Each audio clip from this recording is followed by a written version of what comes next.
ہے بنیادی طور پہ ناموس رسالت صلی اللہ علیہ وسلم اور اسلاموفوبیا پہ خان صاحب کی ماشاءاللہ جو سپیچ تھی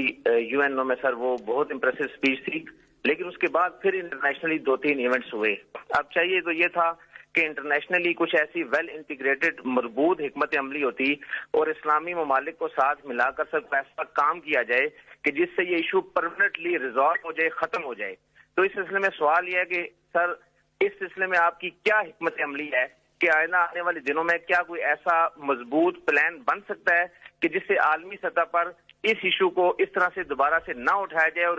دنیا کے 1.5 ارب مسلمانوں کے دلوں کو اس طرح سے ٹھیس نہ پہنچائی جائے؟ اس کے لیے کیا کوئی عملی اقدامات کیے جا رہے ہیں؟ دیکھیں، یہ ہماری بڑی بدقسمتی ہے مسلمانوں کی کہ یہ شروع ہوا ہے 1989 سے، جب سلمان رشدی نے کتاب لکھی اور اس کے اندر اس نے گستاخی کی ہمارے نبی صلی اللہ علیہ وسلم کی شان میں۔ تو تب سے مغرب کے اندر یہ سلسلہ شروع ہوا پچھلے 30 سالوں سے۔ ہوتا کیا تھا کہ مسلمان کو تکلیف پہنچتی تھی جب یہ اس طرح کی کوئی ان کی شان میں گستاخی ہو۔ اس کے بعد وہاں مغرب میں کوئی رائٹس یا یہاں بھی لوگ سڑکوں پہ نکلتے تھے، کیونکہ مغرب کو اس چیز کی سمجھ نہیں تھی، کیونکہ وہاں وہ بالکل دین کو اور طرح لیتے ہیں، وہ تو اس کو اس طرح نہیں لیتے جس طرح ہم لیتے ہیں، اور نہ ہی ان کو سمجھ ہے کہ مسلمانوں کو کتنی تکلیف ہوتی ہے، کہ کیسے نبی صلی اللہ علیہ وسلم ہمارے دلوں میں رہتے ہیں،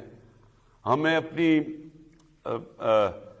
فیملی سے زیادہ تکلیف ہوتی ہے، یعنی کوئی چیز ہمیں اتنی تکلیف نہیں دیتی جتنی جب ان کی شان میں کوئی گستاخی کرتا ہے۔ لیکن مغرب کو یہ سمجھ نہیں آتی، کیونکہ وہ کہتے ہیں جی فریڈم آف سپیچ ہے ہماری اور ہم آزادی رائے کے نام پہ ہم جو بھی کر لیں، حالانکہ وہاں کئی چیزیں آزادی رائے میں نہیں آتی۔ میں جب پرائم منسٹر بنا، میں نے پہلے OIC میں اس چیز کو اٹھایا، پھر میں یونائٹڈ نیشنز کی جنرل اسمبلی میں اس کو اٹھایا، پھر پریزیڈنٹ اردوغان اور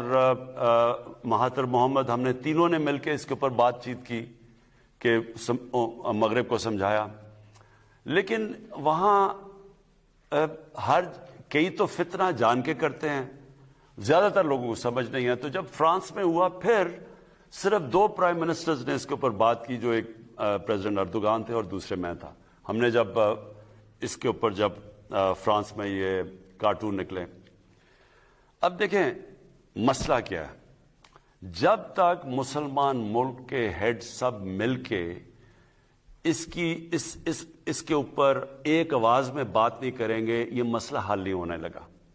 اور میں نے سارے مسلمان ہیڈز کو خط بھی لکھے، یہ جب فرانس کے اندر ابھی ہوا تو میں نے سارے مسلمان سربراہوں کو خط لکھے اور کہا ان کو کہ ہم سب کو مل کے ایک آواز میں کہنا پڑے گا کہ یہ آزادی رائے کی آڑ لے کے مسلمانوں کو تکلیف نہ پہنچائیں، نبی صلی اللہ علیہ وسلم کی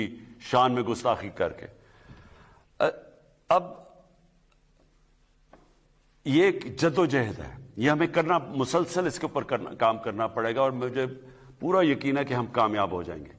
وزیر اعظم عمران خان، جس انداز میں آپ نے تحفظ ناموس رسالت کو پوری دنیا میں انٹرنیشنل فورمز پر اجاگر کیا ہے، چاہے وہ UN ہو چاہے OIC ہو، آپ نے سچے عاشق رسول صلی اللہ علیہ وسلم ہونے کا ثبوت دیا ہے، اور یہ دعا ہے کہ اللہ تعالیٰ اس عظیم کام میں